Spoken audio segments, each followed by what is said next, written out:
Warriors, today is all about the structure of your anxiety attacks. Now, if you're currently going through either anxiety attacks or panic attacks, today I want to make it super duper clear to you as to what you're doing, okay, consciously, what you're doing that is creating the arousal within you, that is making you more sensitized, that is creating these sensations and bodily symptoms in your body that you are frightened from. Okay, so we're going to go deep today. Now, let's first understand that Dennis himself has been through, I don't want to say hundreds, but dozens of anxiety attacks and dozens of panic attacks. Okay? The difference between these two is that anxiety attacks seem to have a trigger behind them. So in the present moment, in this environment, talking to this person, the trigger is recognized consciously, okay, based on memory, based on interpretation, based on perception. And when it comes to panic attacks, it can feel like it's out of the blue. But just because we say it's out of the blue doesn't mean that there isn't a structure behind the panic attack as well. There is. So if we bring to light, if we bring to conscious awareness as to the structure of the anxiety attack, then what we can do is we can begin to reframe and replace some of these things that we think and do that are causing the attack in the first place. Now, let's understand, okay, that with panic attacks, it happens so fast. It happens so fast. And like I mentioned, there is a structure that the system goes through to create that aroused state within you.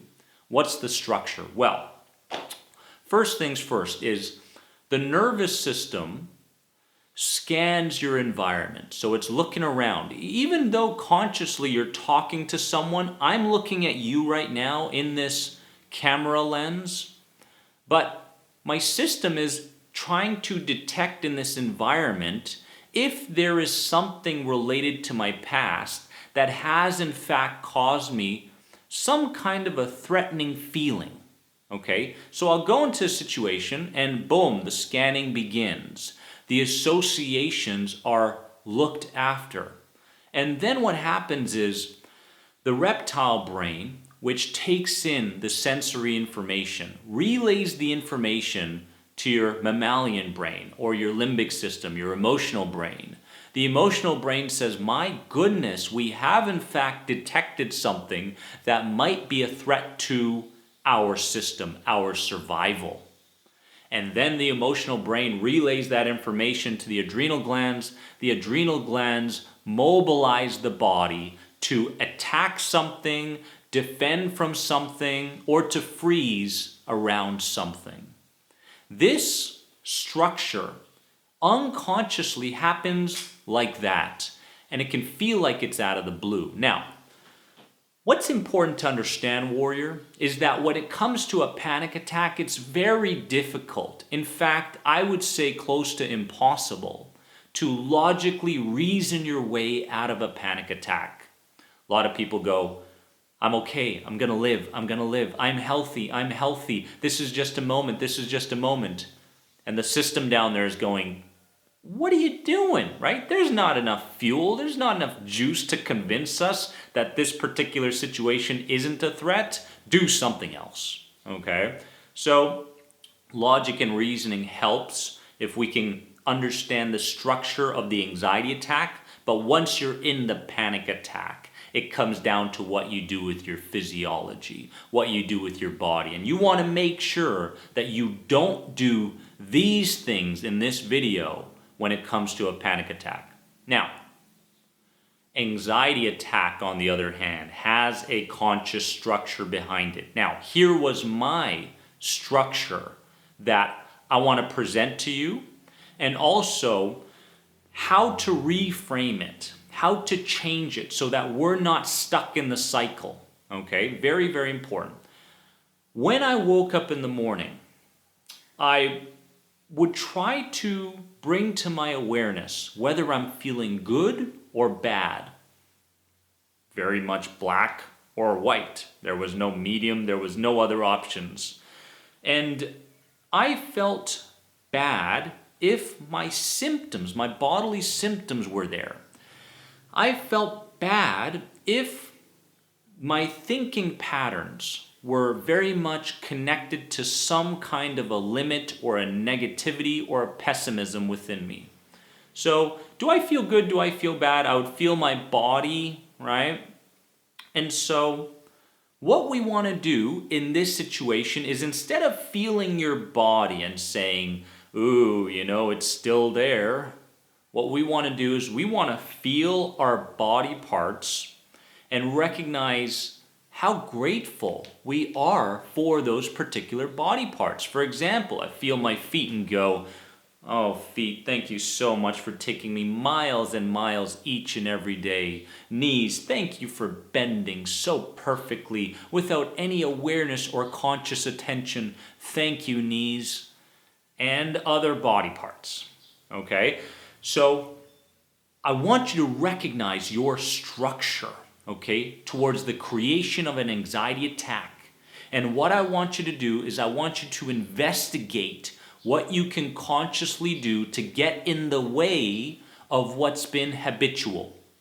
So what did I do after I felt out my body? Well, anxious thinking around protecting my reputation, protecting my body, protecting my sanity. I started to think about things in a very debilitating and pessimistic manner. And so, the idea of the reframe or the restructure behind this would be to consciously begin thinking about how unimportant my reputation really is in the big scheme of things, okay? Protecting my sanity. I want you to know that your emotions are just one option. When you have an emotion, you can either follow that feeling, that emotion within you, or you can dabble into other options, right? So I began thinking about things in a very scary, pessimistic manner. And the replacement came very, very quickly. I recognized my structure and I replaced that way of thinking with a new way of thinking. Very powerful. And again, in the first couple days, it's going to be challenging to replace the structure that creates your anxiety attack. But after that, it's going to be automatic. And you're going to find yourself being pleasant and neutral emotionally, right? And this will become your new habitual way of going about your day. What did I do after the anxious thinking? Well, I increased my speed. Gotta go fast, gotta go fast, gotta go fast. Shower fast, eat fast, drive fast, talk fast, get the day over with so that I can come home and have a breath of fresh air. It's incredible how when I woke up in the morning, I was looking forward to getting home at night as quickly as I could. Hurry up and face the day, get it over with, right? How much time is wasted? So instead of speeding up, I recognized my structure that I was speeding up. I consciously began slowing down and my body said, hey, it's not the time to slow down, right? This situation is far too common. And guess what? We can't afford it. Well, when I began to control my physiology and actually slow down, my system began to change its interpretations of things. It started to go, hey, this environment right now isn't a threatful environment. It's a very safe environment. So this was a beautiful change. Then what happened? What happened was I created pictures of future scenarios that could go wrong. Oh my God, this could go wrong, then that could go wrong. Oh my goodness, how am I going to take on the day? Dogs. And the replacement to that was to create pictures in my head that were in fact of the optimistic kind. So I recognized that I was creating these pictures, these circumstances in the future. So why allow my unconscious to create these pictures when in fact I could consciously create new ones? So I saw myself in the meeting, sitting there nice and calm with my cup of tea and answering the questions beautifully. I saw myself taking on the workday and conversing with people in a way that I wanted to, calm, inner peace, interactive, and so on. Okay, so that happened. Then what happened was my behavior was very guarded. Okay, very guarded as I went about the day, right? Everything was internal. Everything was really tight, okay? And I really didn't have too much access to what my mind would create as different options on how I can act. So again, I recognized that was part of my structure and I changed it. Instead of being guarded, right? What I did was I started to take the mask off and I started to put myself out there more, okay? So why am I telling you this? I'm telling you this today so that you can recognize the structure that you go through step by step by step by step that manifests an anxiety attack within you. If you can recognize what you do, if you can recognize how you think, if you can recognize what you say or what you imagine, okay, what's going to happen is you're going to start to find ways to get in the way of those repetitive and habitual actions.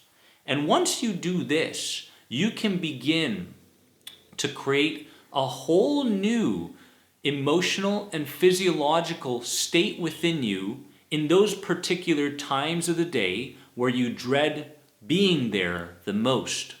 Okay? So I want to make this super duper clear. Grab a piece of paper, grab a pen, and write down how you create an anxiety attack. What do you do first? What do you do second? What do you do third? What do you do fourth? And after that, begin replacing each and every one. And as I mentioned, okay, give it 21 days because that's how long it takes for the system to begin recognizing that you want to change and you want to create a new habit. Okay, very, very important. Warriors, I love each and every one of you from the bottom of my heart. Comment below. Let me know what you got from this video. And I'd really appreciate it if you can share this video with groups, chats, forums out there that really need it, okay? If you have any other questions on the End the Anxiety program or the Life Mastery program, head on over to this website right here. Remember, you are more than anxiety. Bye, guys.